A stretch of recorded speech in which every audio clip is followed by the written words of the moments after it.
Hey guys, it's Spicy here, and today I'm going to give you guys 10 tips on how you can win more games and also get more high kill games in the new Call of Duty Warzone Battle Royale that was just released today. Let's get started.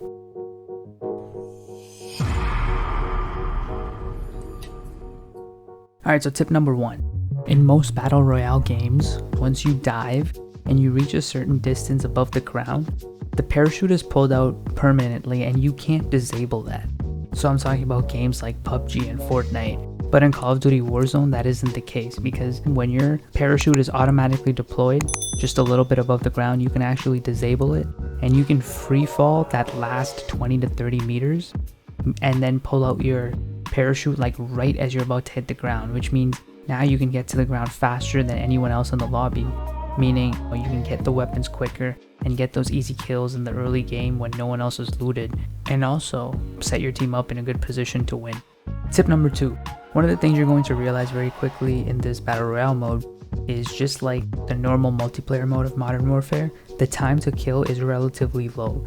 So because of this, it is imperative that you have armor packs before you engage in any fights.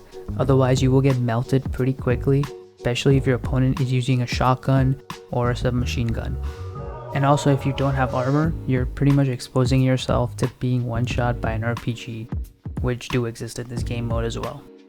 Tip number 3. The thing that makes Warzone completely different from most Battle Royale games is that there is pretty much a UAV at all times. So if anyone shoots and they're somewhere in your area, you will pretty much know their exact location, because a red dot will appear on your radar and it will also appear on the top where the east and west markers are. So always keep an eye on your radar, because that is going to pretty much tell you exactly where you should go if you want to get your next kill. Tip number 4.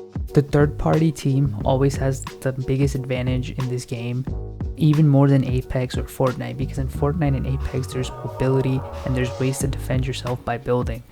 But that doesn't exist in Call of Duty Warzone. So it's critical that you take advantage of the UAV and any gunshots you hear and you push that, because that most likely means that that other team is engaged in a fight, and this is your chance for your team to be a third party and maybe catch a team with their back turned to you and get some easy kills. Tip number 5. There's 3 types of contracts in this game: bounty, recon, and scavenger. Best contract to do hands down is scavenger, because that awards you with the most loot and it doesn't reveal your position. The biggest reward you get out of the recon challenge is essentially what the next circle is going to be, and it completely reveals your position because it shoots a flare up in the sky.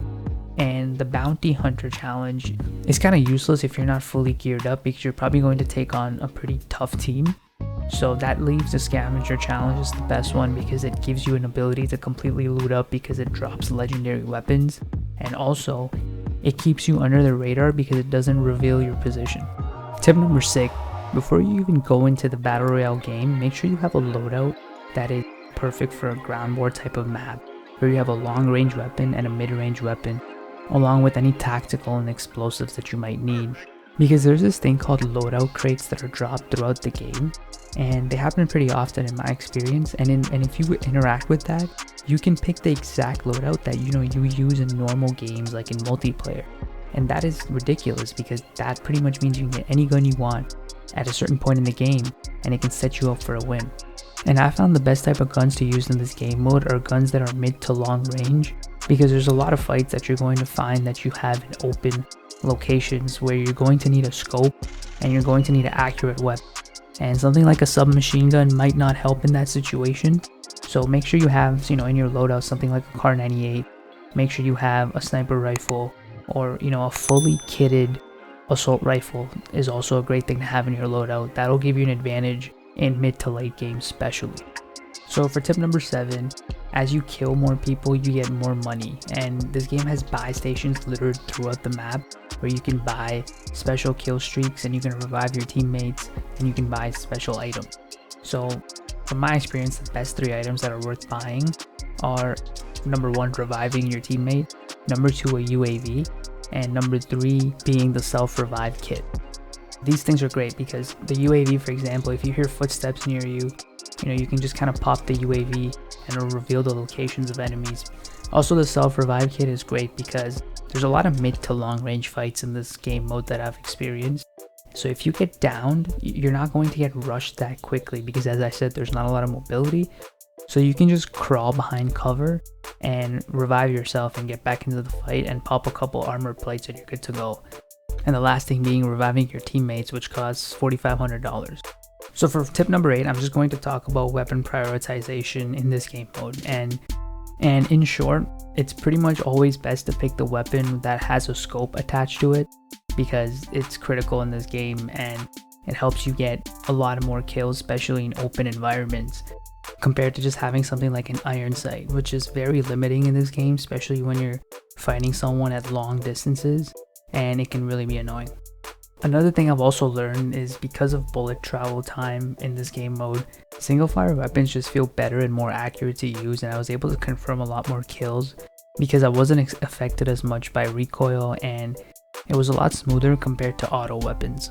So you definitely wouldn't go wrong prioritizing single fire weapons like carbines and sniper rifles and even single fire assault rifles over auto ones because they just feel a lot better and more accurate and you're less affected by recoil and they feel a lot more hit scan as well, so you're not affected as much by bullet travel speed. So for tip number 9, I would say that the most useful tactical item in this game mode is probably the smoke grenade because you pretty much have multiple Bangalore abilities on the press of a button and it really helps when you're rotating from a circle, especially if you're going through open fields and whatnot, because there will always be teams that are camping in buildings and aiming down sight at you to kill you as you rotate in from the circle, and that's the best time to pop a smoke grenade on the ground and give yourself some time to make the rotation into the circle and get some healing. So for my last tip, I'm just going to talk about the best drop location from game to game. So if you've noticed that when you open the map and you're in the airplane, it actually gives you the first circle right away. Like you will know where that first circle is going to rotate to.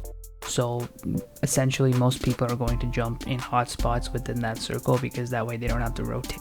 Now if you just want to drop and loot up without all the insane fighting and going to the gulag right away from the beginning of the game, what you can do is drop farther out from the circle, and that way you won't have as many people contesting you for loot, and you can loot up and find a car or a helicopter and fly into the circle. Rotating isn't very hard in this game, guys, because there's plenty of options for vehicles, so if you land outside the circle it really isn't a big deal and you won't have to compete with other people for loot, so you'll be geared up and be ready for mid to late game. Alright guys, that's going to do it for me. Thanks for watching this video. Let me know what you guys think of these tips in the comment section down below. Make sure you leave a like and don't forget to subscribe if you want more quality content like this. If you want to support me, you can subscribe to me on Twitch so I can eventually do this full time. I stream on there regularly. I play a lot of games like Apex, Call of Duty, and Overwatch. So feel free to drop by and hang out and chat with some of the other viewers. And I'll see you guys next time. Thanks for watching.